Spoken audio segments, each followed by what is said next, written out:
On the previous episode of Ménage À Mind, do you think that we should get rid of the title stepfather? It's more built into the child's life. She starts yelling about how she doesn't want me in her home. I have a quick question for you. Have you ever noticed that men who wear masks tend to hide their true selves? Have you ever dated a man just to simply realize that months later you were dating their representative? Well, that's why you have me. Here's the truth, right? In our teenage years, especially around high school, boys have learned to develop masks in order to survive, in order to hide our true emotions and how we're feeling, because we don't want to be picked on, and we must come across as not emotional in order to survive. As these boys become men, the masks continue because they often lack confidence in being their true selves. Fellas, it's no secret that we often have the weight of societal expectations on our shoulders. Whether it's the image we project to our professional pursuits, passions, or personal connections, the pressure to present a flawless facade can be overwhelming. The social pressure can trigger a sense of inadequacy or self doubt, compelling men to don a mask and project an image of themselves that they deem more socially acceptable and appealing.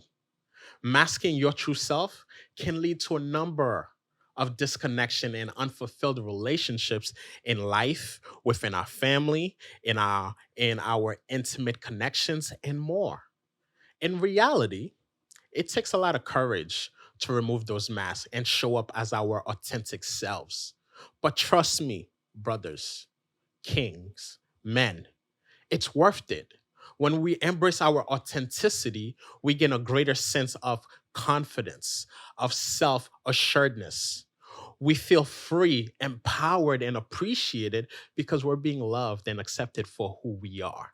We tend to also feel lighter because we no longer have to carry this weight of social and societal expectations of who we are supposed to be and how we're supposed to act.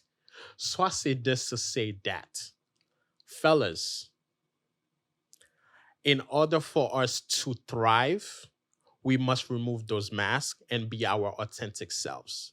I understand that these masks were created as a form of protection, as an armor to survive in this wild, wild west that we call society nowadays. But in order to have a healthier, long lasting, happy life and relationships, we got to embrace ourselves, our flaws, our wounds, our strengths, and our healing. It's time for us to live our most fulfilling life yet. And to do so, we're going to remove these masks. We're going to shed this armor, and we're going to present ourselves emotionally vulnerable and naked. Whoever likes us, great. Whoever don't, not our problem.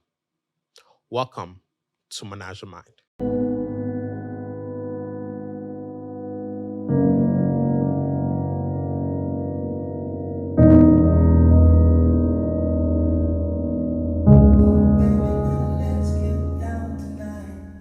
In order for us to have this conversation, I have decided to bring on a special guest. A special guest to the pod, but also a special guest to my career as a therapist. This man, this guy, this king, this brother was the first therapist to ever say my name in a room I never had access to. He got me paid. So whenever he calls, it's always a go. So whenever opportunities present themselves where I can get him in position to make some money too, it's a guaranteed, it's a no-brainer. So allow me to introduce you to my friend, a therapist, a king, a goat, Jason Phillips. What up, Mac? How you doing, brother? Man, bro, I'm excited to be here. I'm excited to be here, not just on your podcast, but in your presence, bro. My man. Seriously, we've been building this friendship relationship for like almost 2-3 years now, Yeah, man. man. It's been a It's while. been a minute. And it's our first time meeting, man. Yeah, so I appreciate you, man. it's a pleasure. Thank you for being you. Thank you for doing what it is that you do. So if you can let the people know, who are you? What do you do? Why are you one of the goats in my eyes? Oh man. All right, let me I'm Jason Phillips, licensed therapist, confidence expert, adjunct professor, and host of the Peace and Prosperity podcast. Yes, sir. I've been in the field for almost 15 years. So I've worked in a lot of spaces. I've done community mental health, college counseling, worked with veterans, active duty military. I've been a clinic chief and now in private practice. So there's a You're lot. making yourself sound old, man. I know, right? Somebody, but on my way over here, somebody said, "You must not have been doing this a long time." I said, "No, it's been a minute." How long? Like I said, man, almost 15 years. Oh, I'm going. So- I'm going on my 10th year. This month is actually my second year in private practice Okay. and first year full time. Yeah, man. That's what's up, bro. We've come a long And way, brother. a long way, because when you list all the stuff that we've done, it's crazy. Well, And you know, we're speakers too. So that's something that's really picked up over the past couple of years. yeah. Welcome to New York City, brother. Oh, you know, I've been getting it in. I have been enjoying it. I'm like, okay, I might come back about 5-10 pounds heavy, but it's all worth it. It goes straight to those biceps. Yeah. Man, I've been having fun. Amen to that. All right. Yeah. So we're going to jump in Go right ahead. into the convo because we have lives to save. Right. So from your expertise, right? Mhm. Because you work with men, you've been in the field, you've seen almost everything, and you're a self-confidence expert. Yeah. Why do you think that so many men are wearing masks nowadays? Well, flat out, we're worried about what other people think about us. And we don't see ourselves, period. So we're basing how we perceive ourselves on a reflection from somebody else. And the more we do that, we can't see clearly. Like right now, I got my glasses on, so I can see you very clear. Mm-hmm. But when I don't have them on, I can just, things are blurry. And that's how men are walking around, with blurred vision of who they are. So now they're reaching here, reaching there, because they don't have the true perception of what they possess. Yes, and I agree with that. And I also think that another component of it is, as teenagers, we never really got a chance to know who our true authentic selves was because we were never given that space, right? So Yeah. in reality, society, it's all about survival of the fittest. That's a Mhm. fact, right? That's Yep. not debatable. That's a fact. So in high school, as we're growing up, we are learning that the more emotions we show, the weaker we look to those that are higher in the hierarchy of Yeah. of survival. So we're talking about the jocks, the ones that are more in shape, Mhm. the ones that are more social, right? So therefore, we must find a way to survive, and in order to do so, we wear that mask where we don't show emotions, we show anger, right? Yep. You will see a lot of teenage boys being more angry because that's more acceptable. If you look angry You and you might good. lose You your good. shit, I'm not going to pick on you. You good. Exactly. I'm not going to challenge you. But if you look small, if you're being emotional, you're crying, you're talking about your feelings and etc., you tend to get picked on. So very early as boys, we learn in order to survive in today's society, we must mask our emotions, our true feelings, and appear to be non-emotional so we are not a prey. Yeah. No, man, no, you bring up a good point, because I think about growing up in Detroit. Like, if you show too many emotions, you're a target. 100%. Like, if you upset about something, whether, you could have had a huge death in your family, but still you got to get over it, get back on the basketball court, Yeah. go back to school. You show up to class in a hoodie and don't say a word. Yeah. You don't talk about You just nothing. keep it all in and You keep can't it cry. moving. Right. So also to me, that's why when other fathers are telling to their sons, be a man, Yeah. I don't fault that as much as everybody else does, because this father is attempting to communicate to this boy what is going to be needed for you to survive. Mhm. Right. Be a man. Boys don't cry, because I've learned that in order to survive, I cannot show my true feelings and emotions. So if you grow up crying and very in touch with your feelings, At home, you then expect that to be the world. Mhm. The world is not home, right? No, the world will That's eat you up. exactly. So that Yeah. safe space that's curated within your parents, within your household, is not going to be reflective of what the world has to show up. Mhm. So if you're an eighth grader in high school, a ninth grader, a 10th grader, and you're crying, what do you think is going to happen? Ooh, Nicknames, picked on, bullied.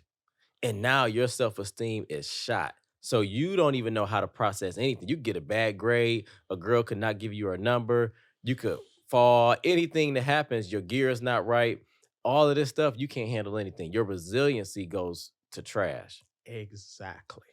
Survival of the fittest. So Yeah. I say this to say Uh-huh. that when you see a father saying, boys don't cry, be a man, have a little compassion and understanding, and view through their traumatic lens exactly why they are saying those words. Don't just automatically jump and label that father as being a bad father when you really don't understand what it takes to survive in society as a boy, as a man, especially as a black man. Yeah. He's trying to protect his son and build him up, like build the armor around him that can protect him from people because everybody, even though they may seem friendly, they're not your friend. Mm. So they'll take advantage of you if you're showing that type of what quote unquote weakness. Yeah. And I always enjoy to use myself as an example because I am still healing. Mhm. We're never healed. We're always healing. You haven't arrived. We're arriving. Mhm. So this concept that we become whole is false. You're always becoming whole, right? Because the work never ends. So for me, I came to America at the age of 14, right? So Okay. I've been here for 17 years. I probably know like 4 words of English, right? So I'm coming from a Haitian culture to now an American culture. My first 2 weeks in school, I was wearing my church clothes. Like my I know shirt. they was hold My up. shirt was tucked into my pants. They was roasting you. I already know. 100%. It's snowing outside and I'm wearing shoes, my church shoes, because that's the culture that I come from. Right. Yeah. So it Oh, took me man. a while to assimilate to the American culture and to learn, hey, you can't present yourself in this way. You'll be picked on. And you were in New York? I was in New York City, Queens 210, right? You will learn that you'll be picked on and that you'll be bullied. Oh, with the quickness. So after 2 or 3 weeks of experiencing this, of assessing the space that I'm around, right? Yeah. Changes needed to be made. They had to. So your boy had to go and get a pair of Jordans, Listen. a fitted, wearing Listen. sideways, a do-rag, so I can look like I'm 50 Cent, right? As a method of survival, even though that's not how I wanted to express myself through my clothes, but that became an armor that I needed access to. Bro, so let me tell you a quick story from me. You got on the gray 11s. Uh-huh. When they first came out in 2001, I guess I'm dating myself, but I remember when they came out and I had to have them. I'm from Detroit. I was Cass Tech graduate and fashion was the thing. So now I'm getting into like verbal arguments with my mom, like, hey, I need to have this gear. So I'm working at like 14, 15 years old while I'm in school because I needed extra income to supplement for my my style because that's what I needed to just, survive, to fit in, right? It was a wrap if you didn't have your gear. I mean, I'm not going to hold you up. And I have that same story. So I started working at 14 because my parents had just got here, right? So their income and what they had access to was not as great, Mhm. right? So I'm looking at everybody around me wearing Timbs, wearing Jordans and all of this. We couldn't afford those things. And I was pissed off at my parents. Like, you took me from my comfort zone, my home, where I was thriving. We were upper class. To not coming to New York City, living with family, and not being able to gain access to the tools, Yeah. right? The items that I needed in order to fit in. Now I'm going to school and I'm getting picked on. I'm fighting every other day because I got to stand up for myself, right? So I started working very early. And I promise you, every Friday I have bought a brand new pair of sneakers. And a t-shirt to match. And Right? my two XTs, I would wear 2 of them, right, to match the J's. Roll it up. Yeah. Exactly, right? So now, even now, I'm in a position financially where I can get whatever I want. Right. Now I'm a sneakerhead again. I'm buying all these sneakers that I've always wanted, but was not able to get because I didn't have the finances, right? So I'm healing a part of myself that I didn't even know needed healing by doing those things, right? I'm taking my daughters to Foot Locker and we're buying the same sneakers, buying 3-4 sneakers for absolutely no reason No. when I wear the same 3. And my wife is looking at me like, bruh, when are you going to work through this trauma? When I'm is like, it gonna slow down? but you mind your business. I don't got to be perfect. I can have a vice or two, right? Yeah. So now I look at my closet. I have all these sneakers that I don't care about, that I'm never going to wear, but that the work was needed for me to get into that space, right? Of no longer fitting in, right? Yeah. And even now, I don't want to fit in. Man, we going deep already. I have no desire for that because I've reached a point in my career, in my life, in my knowledge of myself that I know who I am. I can be my authentic self. Those masks are not needed no more. But that takes work though. Yes. First, you got to identify what is the mask, because some of us don't even know that the mask is on. We're just showing up in spaces and not being happy with the outcomes that we're receiving or the There's several experiences. masks too. Yeah, there are. And so we have to be aware of the mask. And then what you just said, you took accountability. You said, you know what? I'm going to put myself in a position where I can heal, whether that's through getting the 11s, Air Maxes, Tims, right? What you need, baby? You I name got it. you. And then you do the action. You got to do the work. It's becoming to the point where I'm buying sneakers, and when it gets dropped off, I'm hiding it because I don't want the wife to see it. Because she'll be like, yo, why are you still buying sneakers when you don't need those sneakers, right? So let me let you in on a secret, bro. I've done the same thing. So confessions I of don't a have, therapist. Amazon's not coming to my door, right? But, Kohan or Jordan, sometime like, okay, this is going into the garage real quick, They all go into my office, and what's also interesting is like through my trauma lens, I've purchased all of these high fashion sneakers. They are highly uncomfortable. I heard. I will not wear them for no more than 7 minutes. I'm gonna be honest with you. I brought a pair here today. It's still in my bag. I didn't even take it out, bro. But listen, how many shoes do? Because I'm in the same, but I don't probably not as many as you, but I do have a lot of pair of shoes that I haven't even worn. I said, you know what? It's got to stop. It's got to stop. So now going back to the mask, right? Why men develop those masks? Can you talk about how does it affect their mental health? Because we're thinking about it all the time. So we can't show up as we want to be. So even in like the careers that we choose, the women that we date, the friendships that we have, because of the mask, we're basing our relationships or the quality of life on a facade. It's not real. So if this is how it's like you're an actor, right? Like, so now you're living your life through the lens of that character. But when the screen stops or the camera stops, you're a whole person outside of that role. So the more that we can take off these masks, we can like really be free, be our authentic selves. But it takes us being willing to do that type of work. Correct, right? And also, doesn't society require that men wear a mask? They put a lot of expectations on us. I mean, like, I think over the past couple of years, it's really been like the guys need to be 6 feet, making 6 figures. Right. We have terms such as high value men. Right. We're being discredited against because we're not a specific height, meet a certain financial criteria, etc. Yeah. Right. So a lot of times, right? Again, going back to survival of the fittest, the person that has the most power, right? That can survive the most, right? They're taller, they're fitter, they're and the most money. Correct, right? They tend to get all of the women to some degree. So therefore, we learn through our observation to our social conditioning that in order to reach those goals, we must aspire to be that one individual. Here's something that most people don't know, right? Do you know that monogamy was started by men for men? No. We keep having, myself included, on many occasions, keep having this conversation that whether or not monogamy makes sense for the population, right? Especially for men, because we tend to be the one that tend to engage in more infidelity and that are looking to sleep with as many women as possible because, again, part of our mass is having those numbers or being desirable to women. And when we're arguing with each other, or where we're being grandiose, we feel proud to be able to have had this many amount of women, or I've been with this person, or etc. But in reality, monogamy was created by men for men. And here's the reason why.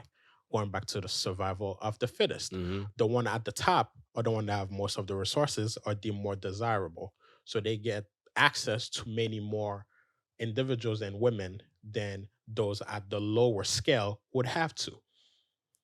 Do you I get follow that? you. I follow Right. you. So now, in order to make sense of that, we came up with the concept of monogamy. So when those at the top are taken, our stock rises, right? Mm. Therefore, we now have more options. Because if it wasn't for monogamy, right, the richest would have as many as they would want, while those that don't have as much would probably be alone or have a lower pool to choose from. So basically, what you're saying is monogamy had to be in place, or somebody's just gonna be left out. 100%. I didn't know that, Like I didn't know that. I but just it learned makes it. a lot of Yeah, sense. we gotta save something for them. It's just so interesting to me that most of our life is still catered around survival of the fittest. Even how we show up as men, right? Mhm. When we walk into a space, we tend to really assess who's around and where we stock against them. Women as well, Yeah, right? because we trying to see. Okay, who? What's the pecking order? Who am I in Yeah. this order here? Yep. Right. So that's very interesting to me. So can you talk a little bit more about what work is needed for us men to remove those masks? Be honest about what expectations are you putting on yourself. Mm-hmm. What are the shoulds, the musts, the I have to do this? Because I work with a lot of high achieving men and women, and even though they may have a lot of success in certain areas of their life, they still feel like, well, I have to do this too, or I have to do that, or I have to accomplish this, and all that comes with stress, Mm-hmm. anxiety, Mm-hmm. fear of Mm-hmm. not being enough, Mm-hmm. more and more pressure. And it's like, hold up, you're already doing a lot, but they don't see it that way. And fear of intimacy. Fear of it. So yes, definitely. It starts to impact the bedroom. So let's talk about that piece right there. The bedroom. The performance anxiety in the bedroom. Ooh, Because do you notice that most of the supplements for bedroom action are Mhm. geared toward men, right? all day The long. term ED. Up all right. night in the Up all night. Yo, make love to her all night long. Like it's and nowadays it's so easy to gain access to it because you could just go online Yeah. and answer a few questions, and there's no validity to your assessment, Right. but you're just going to gain access to it. And that could also be a sugar pill or Yeah. placebo because you have no idea. You're just trusting what you're receiving. Yeah. Communicates to you, okay, now I'm going to perform better. So I now have that belief. So now when I am performing, it's actually better. Mm-hmm. CBT. Yep.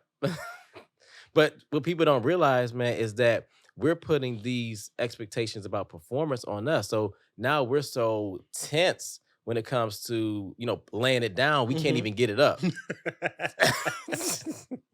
We're so worried. Right, because we're worried about how am I, how long am I going to last? Is it going to be 2 minutes? Is it going to be 2 hours? Like, is she Who satisfied? want to have sex for 2 hours? But that's the thing. Like, people really I'm think good. they I'm think good. that's going to be effective. Right. I know you've heard it. Pleasing a woman has nothing to do with how long you last. Pleasing a woman, first, you must understand her mind, master her mind before you can master her body. Is knowing exactly what words to whisper into her ears to help her climax. Is knowing which parts of her body to pay more attention to help her feel loved and appreciated. It's also knowing which spots to avoid and what terms to avoid because it may trigger some form of trauma for her. Right? So, fellas, your Listen in. your performance in the bedroom is not solely predicated on how long you can perform for. It's more about the pre-bedroom talks, understanding and relationship, followed by the post, right? After you lay down, after you make love to her, do you cuddle her? Do you massage her? Do you talk to her? Do you pillow talk? Do you make her feel welcome and appreciated? Do you make her feel loved? Or do you just Or you just grabbing a rag and saying, "Here you go." Exactly, and bouncing. Leave the money on the dresser, that type of thing. But no, seriously, man, I think I think we have to start realizing that for women, it takes place way before the actual act in the bedroom. And if men can really understand that, the more you can communicate and be receptive to what does intimacy mean for your partner. How can you start that even the night before or earlier in that morning? So by the time you get home, she's very much so hot and ready. And now everybody's relaxed. You're relaxed, they're relaxed. And then you don't have to put all this pressure on yourself because the more pressure, oh, I gotta do this, I gotta do, I gotta have this setting. You're just taking yourself out of the game. So when you think about performance anxiety, how are you measuring the performance? And who's measuring it? Right. And what are you being judged on? And if you're measuring it off of what your homeboy told you to do, because that's how it is, man. Like if we're gonna be real honest, that's where guys are like, man, well, I did this, this, and that, or I had this. It's like, hold on.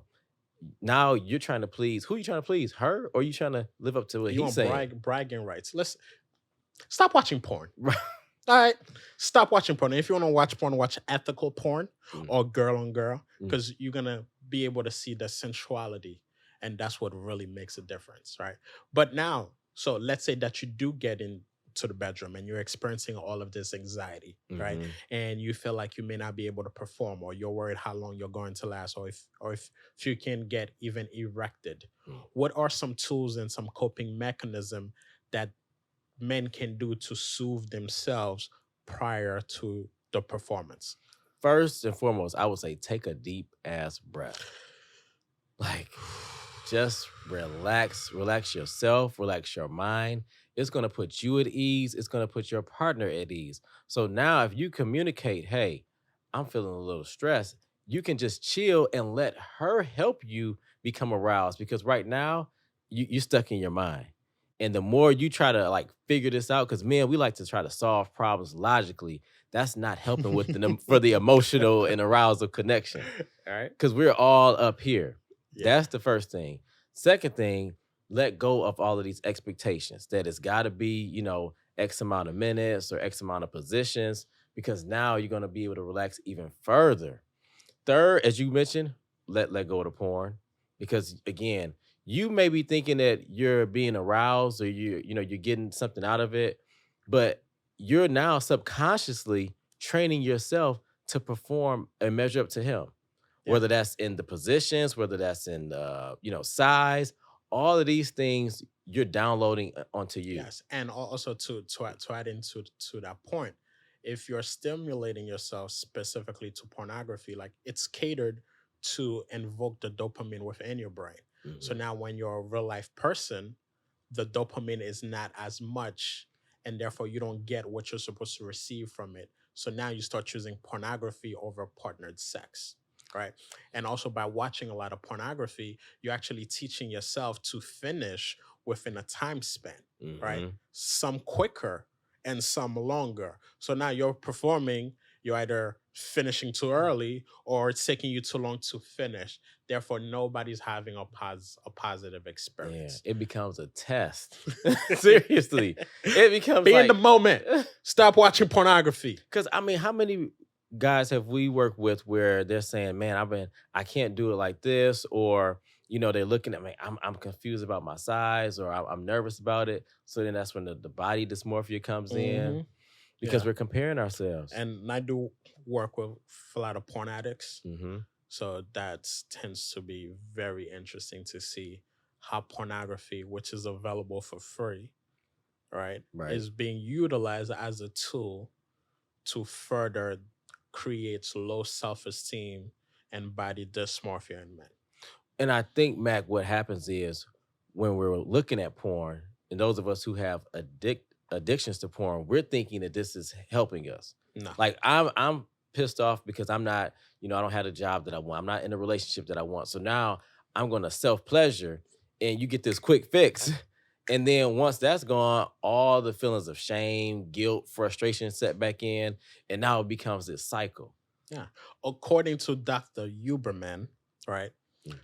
When you are experiencing dopamine with low effort, you're teaching yourself not to actually put in the work. So by watching pornography and actually finishing, you get that dopamine release. That even makes you more lazy because you feel like you can get dopamine that easily. But when you actually put in the work of dating someone, of courting someone, of being with someone, that dopamine effect tends to mean more and Mhm. promotes more action oriented approach.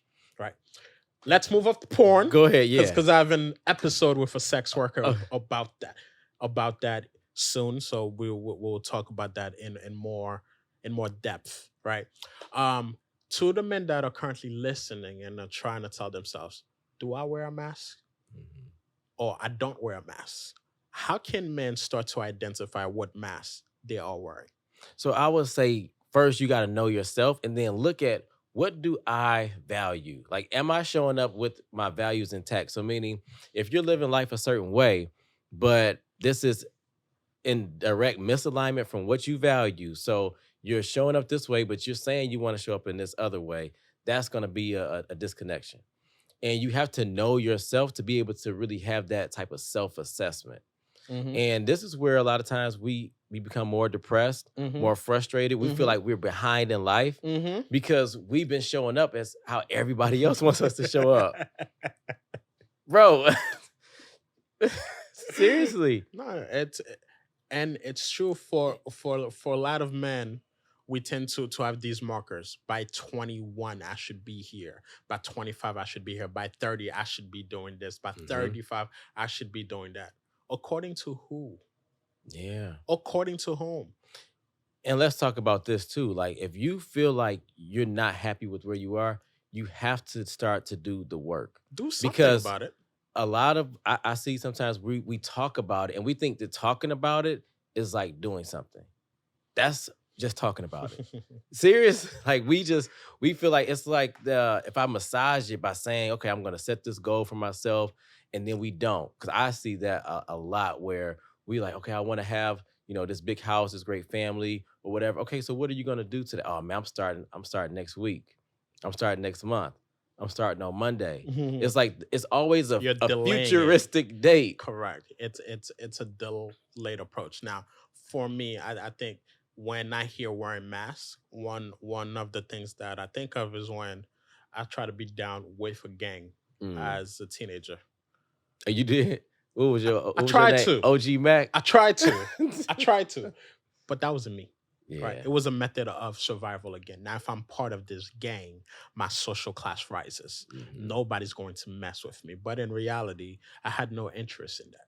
Right. So people hazing me, I don't play that. Yeah. Right. I can defend myself, but I'm not one to go out and inflict pain on people for absolutely no reason. Right. So that was in me. So even though I thought about it and I started to take the steps to get that done, I was like, nah, I'm cool.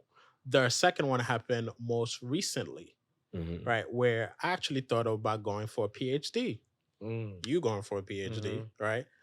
There's a lot of us black men out there going for PhDs, and I was asking myself, would having a PhD and having the acronym doctor elevate my stock, Mm. right?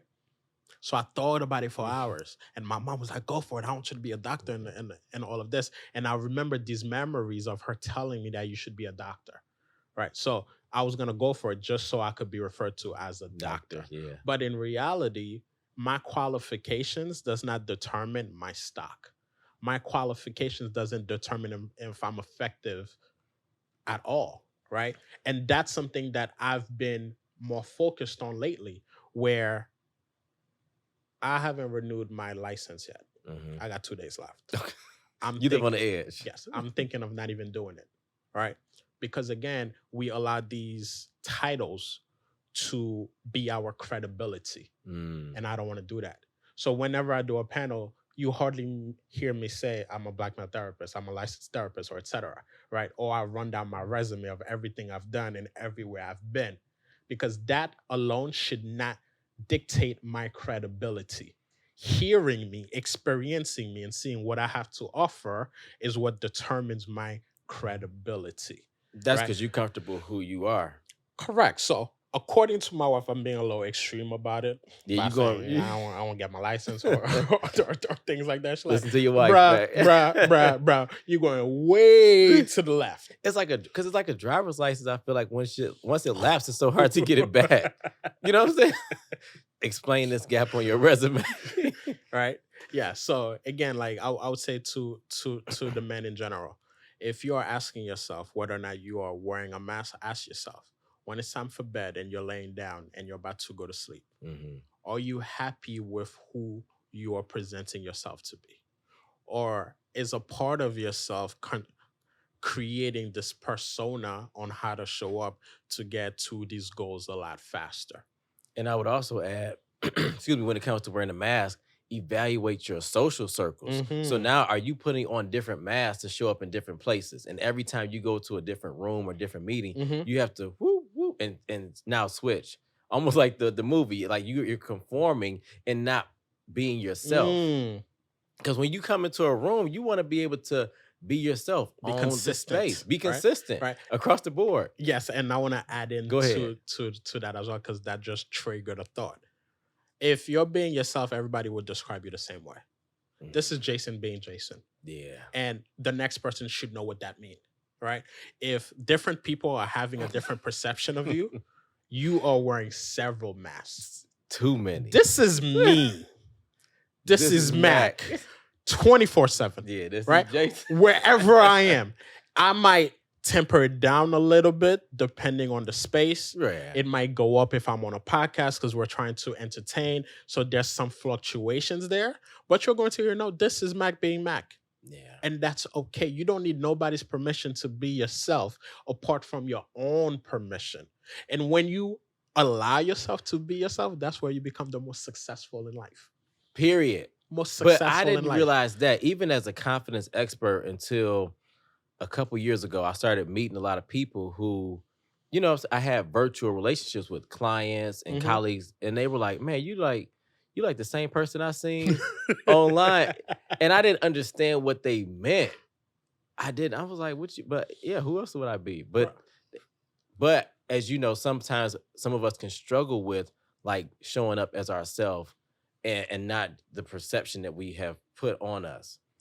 And as therapists, right?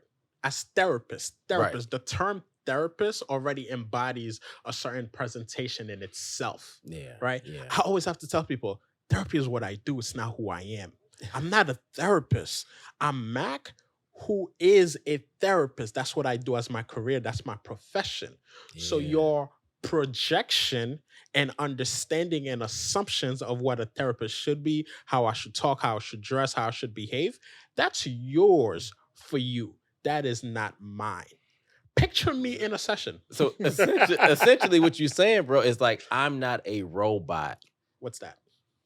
That's what I'm hearing. I ain't I'm no not AI. a robot. I ain't no chat GPT. Yeah. Nah, man, I'm me. I am me, and it works for me, right? Hearing clients say, yo, we need to grab a drink when we're done here with therapy because you see the real me. You understand me, right? A lot of therapists are asking me, hey, Mac, how can I be more successful on social media? How can I have a bigger presence? Here's the answer. Be yourself. Show your personality for once. Break out of these therapeutic norms that have been inflicted on you by the board or the historical therapist. Just be yourself. Who are you? What's your personality? If I go through your page and I can't tell who you are, I am not interested in working with you. Nowadays, therapy seekers do their research. They're not just reading your bio. They don't even read the bio. There's videos now that you have to place and etc. Stop going for the same headshots everywhere, the same color scheme at all times. Show your personality. Clients will come to me. I went through your IG. I know who you are. I know how you present yourself. I know you're really skilled at what you do. That's why I'm coming to you. I deal with infidelity. There's no room to play. Like, we got to get busy and busy very quick, right? And people are paying out of pocket. Yeah. So their money matters. So for them to invest in you, you must communicate to them that you can do the work, that you're an expert at what you do. So the cheat code is be your goddamn self. But show up, show out. And it's so simple. You hear it all the time, right? Know, like, and trust. So using IG, people can go to, can you get a sense of who I am? So you feel like you know me, even though you don't even know my last name or middle, whatever, but you feel like you know me. Do you like what you see? Yeah. Do you trust that I have the skills to help you get from A to B to C to D? And while we're going through your transformation and your healing journey, it can be engaging and entertaining and informative all at the same time. Correct. Correct. That it took my career to a different level. And as you're saying, when you have cash paying people, you really got to make sure that you're bringing your A game. 100. Be yourself. Yeah, be No, it's hard to, and a lot of people, like, you really have to ask yourself, who am I? It starts there. Who am I? Who are you? And if we go back to the mask thing, like if you feel like you have to put on different masks to be in different circles, you want to choose your circles that allow you to be yourself. Something is wrong if you consistently are trying to like be in places where you just feel like, hey, this is not my cup of tea. Then why are you keep showing up there? Like when we chopped it up, it was smooth sailing since I walked in the door. I feel like I've known you my whole life. Yeah. Right? We have And that's great the chemistry. type of circles that you want to be in because now it allows you to be more relaxed, less anxious, less stressed. You're in the moment when you can be yourself and when you can have people like yourself in your company. And people will accept you for who you are as long as they know who you are. People trust their eyes and their assessment of you. Yes, they're going to trust you. Correct. That is it. Because that's you being you. Don't be a Judas. Yeah. Be yourself. Right? Yeah. Start asking, who am I? Remove that mask. Because the last thing you want is to wake up 10 years later after sleeping next to a person for those 10 years and waking up and you're realizing that they were performing this whole time. You said something earlier about the doctoral PhD, that journey, and Which I'm gonna do. I'm I know. I'm going for my PhD. Listen, Dr. Mac coming soon. It's about when you feel ready. Because I graduated over 10 years ago with my And master's. you chose to go back to school? But I had to do it when I felt ready because I had my mom, grandmother, they were telling me, hey, go ahead. I'm like, y'all do it. You know what I'm saying? Like, You want to write papers again, man? bro, I'm doing. I'm like, I forgot. But I got a bad memory sometimes because one of my friends, she was like, "You forgot how much you hated writing paper." I say, "Yeah, I forgot all of that." I'm not doing that. But not doing that. when you do it on your own time, when it's like when it's right, when it's it's just true for you, yeah. right? Because I know people always say, "Hey, Dr. Matt," they've said it to us Dr. Mac a lot, right? Not a So it's like when you feel like this is your time. So when you talk about the timeline of your life and all the milestones that you want to have, this is where you want to be really honest with where you are. And sometimes we're trying to like jump ahead without doing the work, or we're too far. We keep looking at other people and the stuff that we didn't do. So now we're not in the moment. Yes. And attaining those titles, right? It's not going to validate your existence if you don't validate your existence yourself. No, it will not. Period.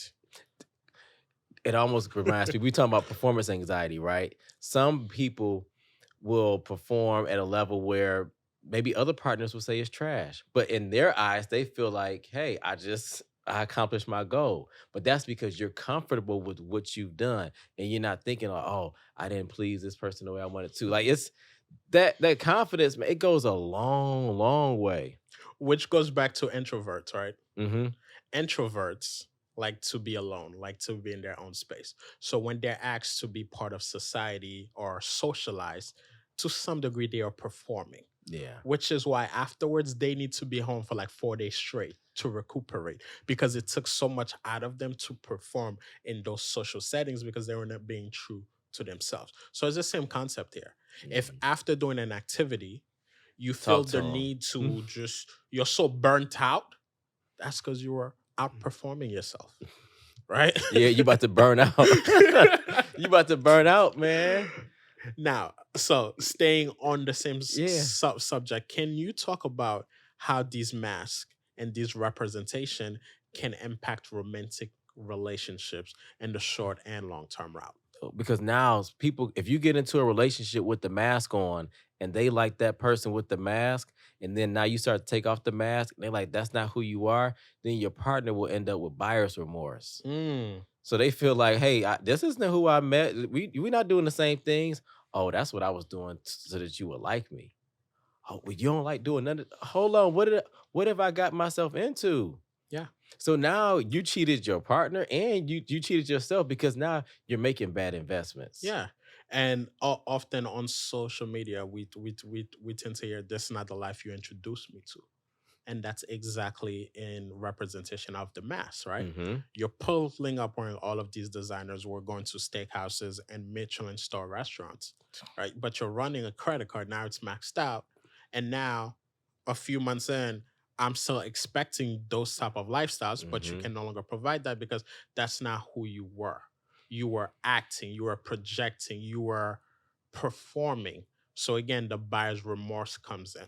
The one thing I've said to my friends, myself, period, even before being a therapist, when it comes to women and dating, you don't start what you cannot finish because women love consistency. You got to be able to keep it up. Yeah, So if you can't keep it up, and that ties back into trustworthiness. Are you yeah. being yourself, or are you who you say you are and who you say you're going to be? Right? If Can I you, count on you? Can I trust you? So if there's those masks, if you're wearing that mask, you can't keep that on 24/7. no, At some point there will be some cracks. And now what you're saying and what you're not doing are not adding. and now you run into irreconcilable differences, but that's because you didn't show up as your authentic self in the first Hmm. place. So it wasn't that she's wrong or he's wrong. It's that you were a counterfeit. Yeah. In the dating world, there tends to be a lot of masks, right? But Mhm. the most prominent one is when you are talking to somebody you like and you fall in for them, right? You start Yeah. investing a lot into them.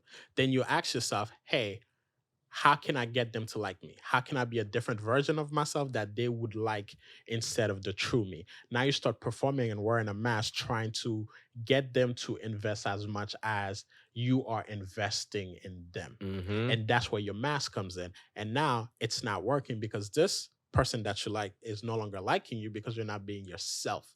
You're being a different version of yourself, and they may not like that version. So if you got 10 different versions of yourself, how do you know which one is going to work? Is it trial and error? I would You're say, wasting your time. yeah, you gotta the least amount of work. The least amount of work. Mm, When I showed up, like I'm just gonna use myself. How do I dress? How do I I show up? like that. The least amount of work. Yeah. Because the more we work at it, it's like, okay, some stuff should be natural. Like if you think about having a happy life or a life that you enjoy, we don't want to just be working all the time at every single thing and every detail of it. Yeah. So I agree with you. The one that's the least amount of work. Okay. Can we discuss a little bit what role can therapy play in helping men remove their mask and become their authentic self? it can help it tremendously because first we can start to look at where did these ideals come from and these beliefs. So did things happen in your past where now you feel like you have to show up a certain way? Were Mm-hmm. there certain expectations put on you from your parents, from your peers, from at school where now you felt like you had to put on this or you had to behave in this certain way? Or are there traumatic experiences that you've never discussed and they're starting to impact you and you know Yeah. and how you show up now? Yeah. And therapy can help you resolve some of those issues. Correct. So in the work that I do with couples, we spend about 2 sessions talking about who am I, right? Mhm. What are the things that I'm proud of? What are the triumphs that I've experienced in life? What are the things that I'm not proud of? What are the things that I'm still affected by, right? How did my parents show that they love me? How Mhm. did my parents celebrate me? How do I celebrate myself? Right? We really getting into the core who am I, so our partner really understands and have compassion for who we are based on our past experiences. And then the final question is, um, on my tombstone, what will be written, what I Mm. would like to be written, and also write an eulogy about yourself, Mm. Are right? you have them doing work? Who is it that you want to be? How do you want people to experience you? How you want people to perceive you? What you want to mean to your children, to your parents, to your wife, to your husbands, to your kids, and all of that, because that forces you to get out of your comfort zone, forces you outside of your mask, and to actually show up authentically, so people get a real good sense of who you are. And my favorite question tends to be around what kind of marriage I want, right? Because you the couples guy. Correct. What kind of marriage I want? How do I want my children to perceive my marriage? How do I want my wife to perceive me in that marriage? What do I want other people to see and say about my marriage? So this way we have that understanding, we have that vulnerability. I start my sessions by doing those things to invite the vulnerability, to make it front and center, right? But that's a lot of work too, and that's why therapists are needed, because that first question, who am I? Who are you? I've asked that to students. I've asked it to clients. That still gets a lot of, it takes a lot of work. People struggle with that. Yeah. They'll list out their accomplishments. They'll list out the care stuff about they that. don't like. Yes. But when it comes to, It's not your profession. they're like, who am I? It's not. they struggle. Do you find that they struggle with that one the most? All of us, right? Who am I? I identify as a husband first, father second, and everything else after. And the thing about that question too, it changes. And that's okay. It's like, we're not saying you need to do a 180, but we're evolving. Yeah. Like, who I am today is different than 5 years ago. Yeah. Ask yourself, can I sit in silence? Do I enjoy being by myself? Do I enjoy spending time with myself? Right? If I was to go in a cabin for 3 days, would I be excited? Would I have fun? Would it be enjoyable? Or would I just be on IG scrolling the whole time? Because we don't like who we are or how we show up. And I think that's the part where we ain't really get into it, but avoidance. When we don't like who we are, we'll avoid everything that reminds us of really who we want to be. Correct. So now it becomes what distractions? Am I going to scroll on IG? Am I going to work more? Am I going to try to take care of more people? Anything that I can do so I don't have to look at me. Yeah. Let me be in all of the loud places. Me be in a nightclub, me be smoking hookah all the time. Let me be all at the day parties. So I don't even need to hear my thought process, my thoughts, be by myself. Let me just be performing on social media. Right. One of the most powerful interventions that I tend to use when I work with Black men is we go to the mirror, full length mirror, and we stand in front of it. What are my scars? Where are my scars? Where are my traumas being held in my body? Which parts of myself can I see in the mirror? Which part of myself others can see in the mirror, and which parts of myself can they not see? What do I like about myself? And then I have them write a list of 100 things that they don't like about themselves, right? And I love that. Yeah. Because the first 10 is easy. But when you get to like 40, 50, 60, 70, 80, 90, 100, it takes a lot. It forces you to go inward a lot, right? So we have them write that in blue. Then we have a line under it that's in red. Then I asked them to tell me, who told you that? Like, who educated you? For me, right? Growing up, I don't like having big lips. DSL. Right? So in high school, right? Big lips Mac, right? All the time, right? So I didn't like my lips. Man. So if I was going to do that, I don't like my lips. Why? People made fun of me for having big lips in high school. Then after that line is, what's the truth? My lips are proportionate to my body. The woman that I love those lips. So what's the final answer? I accept my lips. I love my lips. They are an addition to my greatness. So you're learning to love the parts of yourself that you used to hate. Yes, but by also learning, where does the hate come from? And what's the validity and what's the truth, right? It's getting to the truth, because a lot of the things that we dislike about ourselves is because somebody told us that we should not like that. Yeah. Right? So when we can identify the source, we can get to the truth. My stuttering, right? Which I've worked on a lot. Part of it was I was told I stutter, so I must be dumb.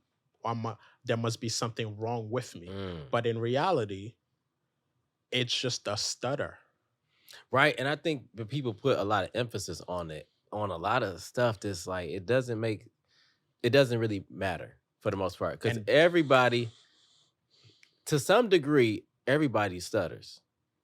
Like, because you edit podcast clips and you will say the same thing. Like, you're like, oh, I just said that. I Like, used to edit out all of my stuttering. I don't no more yeah. because I don't stutter as much.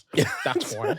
But plus, I'm like, that's just But me. it's just If like- you experience me in real life, you're gonna hear it. If you Yeah. experience me on a video, you're going to hear it, and that's okay. And a lot of times when I get on a big platform or on a stage, I'll say, bear with me because I tend to stutter. So if you see me stuttering, this is my fourth language. Cut me some slack. Yo, man, Fourth language, cut me some slack, right?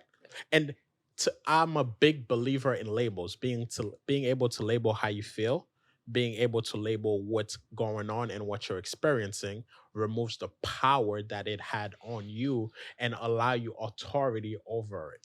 And after that's what we talking about, self-acceptance. Now, once you've accepted how things are and how you show up, everybody else has no choice but to accept it. Yeah. And respect it. Last question. Go ahead. How can we help men show up? No, I'm going to change that. Mhm. How can we influence society to further promote men to show up as their true, authentic self and allow them to feel accepted? So first, they got to share this podcast episode because it's dope, right? More conversations like this need to be heard.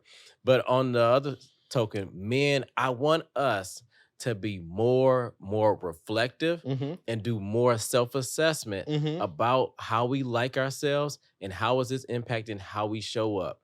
Because men, we are results and goal driven. That's not going to change. But if you're not getting the results that you want, I want you to do the assessment to see what resources do I have at my disposal that can help me show up how I want to. Because the more that we ignore and avoid the problem, it starts to permeate in our other circles and influences. Yeah. And for me, because I'm thinking on a macro level, would be to start having mental health be a department in every facet of society. Schools, hospital, doctor's office, career-wise, in colleges, wherever it is, wherever people are engaging, people are showing up, there should be a mental health component that's a requirement because it would allow people to work through those anxiety and those masks and curate and cultivate an atmosphere, a culture of acceptance of all. We continue to talk about diversity and acceptance in theory, but not in application. Right? Yeah. So there should be a mental health professional in every level of all establishments. Period. And I think we're moving towards it. More companies are bringing people in like us for prevention. Yes. To keep people performing at a high level so that they don't have to be off for, months at a time because, they can't cope with the chronic stress. Yeah. Man. Yeah. So you're saying that we are superheroes, basically. Basically. Without a cape. Well, yeah. Bro, man, this has been great. Brother, man, I just want to say thank you for taking the time out to show up for me, to show up for yourself, and to show up for our listeners, our audience, and society today. You have been an esteemed guest. It was my honor to sit with you and chat with you. I am very proud of everything you have accomplished. I am always rooting for you. And if you're ever in need of anything and I have access to it, just holla, bro. Appreciate it, man. My man. Seriously, this is great. Thank you. And to our listeners, to our audience, to all the men that are listening, and to all the women that are also listening, I just want to remind you guys that to show up as yourself, to be as authentic as possible so the world can accept you for who you are and not who you present and project yourself to be.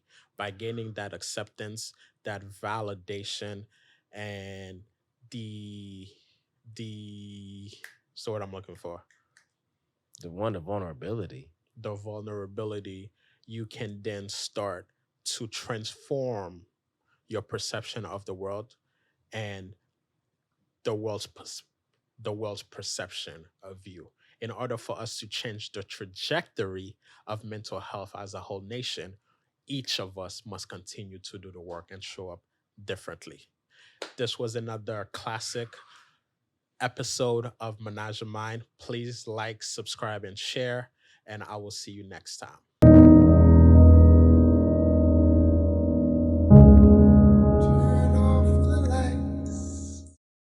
On the next episode of Ménage À Mind. So it requires so much empathy, so much understanding, and so much softness. My Achilles heel up has always been my fucking patience.